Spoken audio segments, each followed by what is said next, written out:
Sabu! No! Off the chair! Oh! Into the barbed wire he goes! Into it. Oh no! The legend that is Sabu shockingly passed away last weekend at the age of 60, just a couple of weeks after his final match on WrestleMania weekend in GCW. The initial shock of his passing has raised a lot of questions as to what exactly transpired between then and his death, with the subject of drugs, murder, and foul play even being suspected by some. Sabu had one hell of an extreme career, including rising to stardom to headline ECW's first pay-per-view in 1997 and be a large part of the promotion's history. But years of wild matches and even wilder bumps had taken its toll on his body. So when GCW announced that Sabu would be main eventing Joey Janela's Spring Break in a no-rope barbed wire match in Las Vegas the day before WrestleMania 41, there was a ton of skepticism because this is most definitely not what a banged-up 60-year-old should be doing. But this was Sabu, and Sabu was most certainly going to be Sabu until the end. Here. Oh no, Joey! Oh, but Sabu's the winner.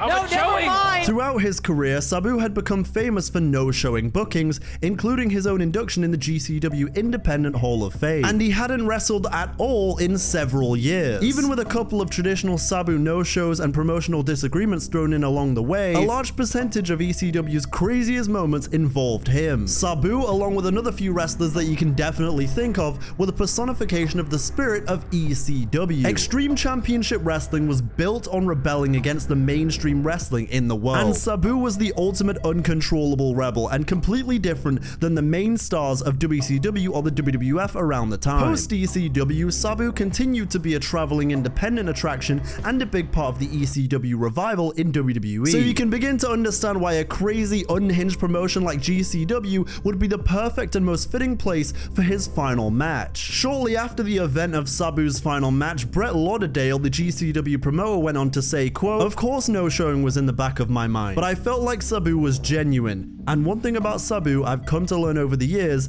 is behind all of the drama and silliness, Sabu has a lot of pride. And not only did he want to do it, but he wanted to give his best effort." Now, for those of us who are familiar with Sabu, his best is taking something insane, timesing it by 100, and putting a cherry on top. He's as haywire in the best way possible as anyone in the history of pro wrestling. No, don't do this! Sabu on the top rope! But it was hard for anyone to imagine that a 60-year-old Sabu could deliver that kind of spectacle like he once did. ECW legend The Sandman went on to say, quote, "He was so revered in the business for just not giving a shit about his body and doing anything any night. He broke his jaw in a match with me. The barbed wire match with Terry Funk, he had his skin ripped open like an inch deep, and he tells Fonzie to go into the locker room and get some tape, and he just tapes up his arm. That's a beast. I'll tell ya, I'm never not impressed by the lengths that ECW legends went to not only be extreme, but to prove themselves as the underdog in the scene, which was dominated by two behemoths at the time.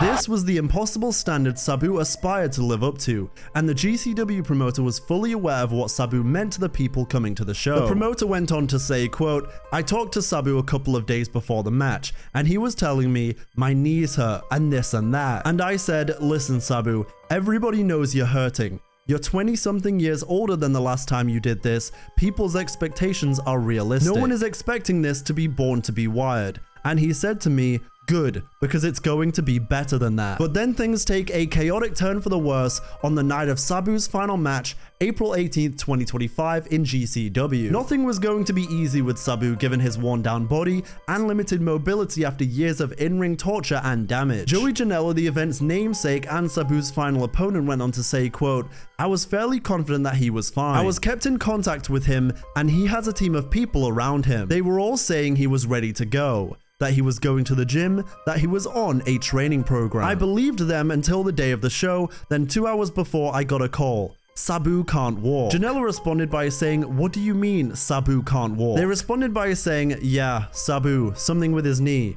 They're locked up. He can't walk and his feet are bleeding. He's not coming. Sabu's not coming." So we talked to indie wrestler Matt Tremont, and Tremont is about to be the replacement for the match. And I feel like this is going to be the most embarrassing moment of my wrestling career. there's 2,000 people here. The whole "the show must go on" mindset is part of what has killed so many wrestlers in the past, and the fact that you could be so tone deaf to not understand that in that moment is insane to me. Janela continued to say, quote, "This is one of the biggest spring breaks ever. The biggest crowd Mania weekend indie-wise, and I'm going to have to go out there and announce that Sabu once again no-showed his own retirement match." To which again, I think it goes without saying, but indie show, person's health. Meanwhile, Lauderdale, the promoter, was less concerned, going on to say, "In the back of my mind, I knew Sabu was coming. I never once worried. If we didn't hear from Sabu, then I would be worried. But the fact he was communicating, I knew he was coming. We are an hour into the show and I said, just get Sabu here," Janela continued. So they gave him something called Kratom. You can buy it at a smoke shop or something. It's like a legal opiate or something. They said he's hopping on the bed, he's hopping off the bed, and we're going to get him to the show. So he shows up 2 hours into the show. Sabu was on a different fucking planet. Everyone in the backstage was like, what the fuck? Is this match going to happen? And my god, did it happen. I've seen discourse around Kratom and whether or not it killed Sabu. In all of my research, seemingly Kratom was something that Sabu had been using for years to help get off other substances. And when it comes to getting off other substances, it is a drug that other wrestlers have vouched for. But when it comes to something like Kratom, there are Kratom poison deaths that have been suspected in the past, but equally upwards of 16 million people in the US are using Kratom for health reasons. But regardless, I think the way Joey Janela talks about this incident is gross. He's almost treating Sabu like he's a racehorse when he was in no condition to compete, but he forced it anyway. Moments into the match, Sabu went for his signature air Sabu dive off a chair, missed Janela and went chest first into the barbed wire strands, with his head landing and sticking in a giant crate of barbed wire. It was an immediate sign to the audience that this wasn't going to be a nostalgia match, that Sabu was going to go out on his own terms. Then, minutes later, Sabu got whipped into a barbed wire board, which was resting on the barbed wire ropes, and flipped backwards out of the ring, landing in a heap. Looking to send Sabu into it. Oh no! Stop! Joey Janela would say, quote, "He was definitely out cold. He was done. They were telling me there was no way. The refs were communicating to me that there's no way he's continuing this match." Like, holy sh**. That is the one time you want the barbed wire to stop you, he just blew right through it. Janela continued saying, "And then his old ECW rival the Sandman came out, and that was all Sabu needed. Then the resurrection happened."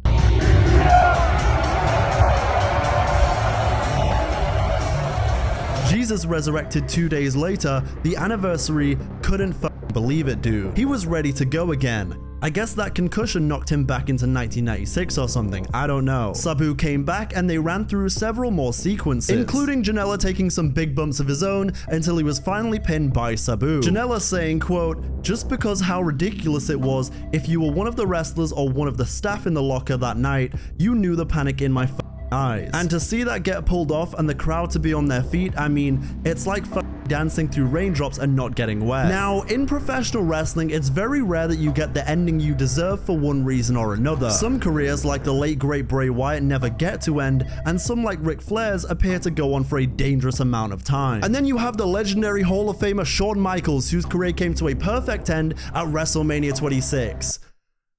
Don't. Sabu's penultimate match before this was in 2021 against someone named Mr. California in Stanton, California, for a promotion called Extreme World Wrestling in a garage in front of maybe 100 people. That is traditionally how a legend goes out. But instead, for one last night, the homicidal, suicidal, genocidal, death-defying maniac as an iconic wrestler of his generation was allowed to be Sabu once again. The chaos, the anarchy, the disregard for his own humanity. He was allowed to be him again. Joey Janela continued by saying, quote, "Everything that happened in that match happened for a reason. I'm just happy GCW gave him the platform in front of a sold-out house to have that moment and be Sabu for one last time. He's one of the greatest wrestlers of all time, one of the greatest innovators of all time. I'm just glad we were able to get it off. Regardless of the circumstances and the conditions of that day, he just made it happen, and I know he was happy. And I'm happy, the fans were happy, his friends were happy,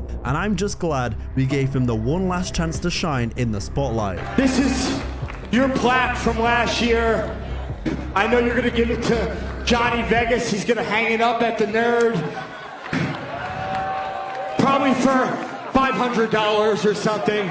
But You are on my Mount Rushmore of wrestlers. You are number one on my Mount Rushmore of wrestlers.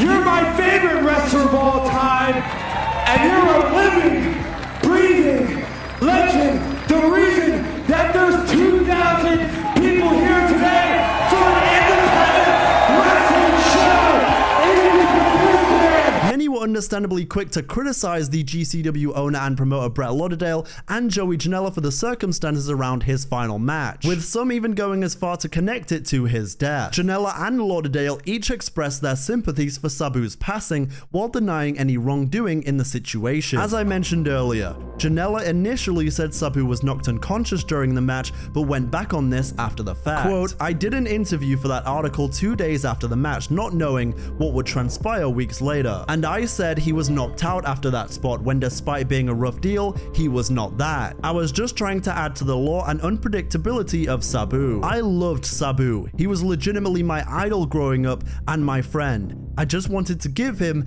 and the fans one last great Sabu spectacle." And of course, Sabu was Sabu. He may very well have wanted to compete and do all of that, and clearly he did to some extent, but if he's in no right mind to compete or make decisions like that, you call it off. In that situation, I don't think you get to go ahead and justify it by saying, but the fans would have been sad. 2,000 people. It's what Sabu wanted to do. Realistically, if you're a human being who cares about other human beings, you see him in that situation and you think, okay, let's call in this other indie guy. Sorry guys, it's his health, it comes first. Anyway, Janela continued by saying, quote, "Sabu was fine after, the day after he signed at WrestleCon, and has been doing many appearances since. I don't know what the cause of death is, all I can say is I wouldn't change a thing and I'm happy he went out on top." Janela has since responded to the allegations of his wrongdoing on Twitter by saying, "We didn't give him Kratom, his team did. It's also not illegal, and 85% of professional wrestlers do it, especially the ones on TV. So you." He continued saying,